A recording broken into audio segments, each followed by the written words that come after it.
ដំណើររត់គេចអំពីមច្ចុរាជនេះគឺជារឿងរ៉ាវ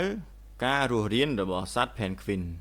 វីដេអូនេះគឺនិទានអំពីរឿងរ៉ាវដ៏រំជួលចិត្តរបស់ពពួក Penguin មួយគូដែលរស់នៅអង់តាក់ទិកហើយប្រឈមមុខទៅនឹងព្យុះព្រិលការអត់ឃ្លាននិងសត្វមច្ចុរាជបាតសមុទ្រដើម្បីចិញ្ចឹមកូននិងធានានៃការ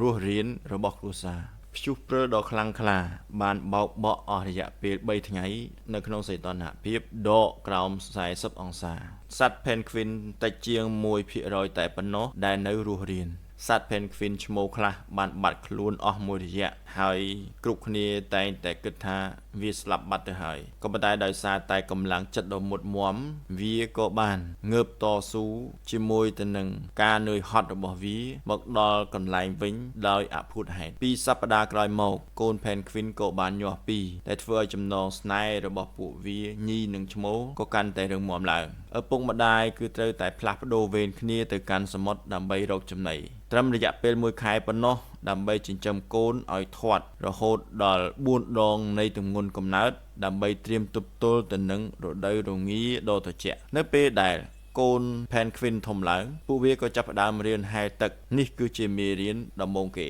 មុនពេលដែលឆ្នេរសមុទ្របានកកទាំងស្រុងពួកវាត្រូវតែហែលឆ្លងកាត់ផ្ទាំងទឹកកកធំៗដែលពោពេញទៅដោយភាពគ្រោះថ្នាក់នៅខាងក្រោមទឹកនោះគឺមានសត្វមច្ចុរាជដ៏កាចសាហាវបានលាក់ខ្លួនគឺពពួកភេសមុទ្រដែល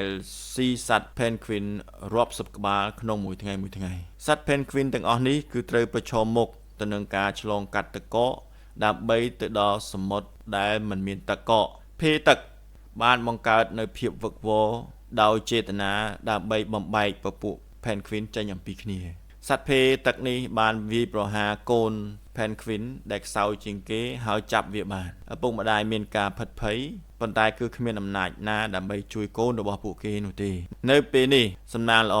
ដែលសត្វភេនេះវាស៊ីចំណីពេញពោះរួចទៅហើយជំនួសឲ្យការស៊ីកូន Penguin ភ្លាមវាគឺមិនចាប់អារម្មណ៍នៅក្នុងការចាប់កូន Penguin នេះតទៅទៀតទេដូច្នេះកូន Penguin នេះវាក៏ធ្វើពុតជាស្លាប់ជាតិឱកាសដែលភេទឹកវាកំពុងតែធ្វេសប្រហែសវាក៏ហែកកិច្ចខ្លួនហើយរួមជាមួយទៅនឹងគ្រួសាររបស់វាវិញទីបំផុតសត្វ Penguin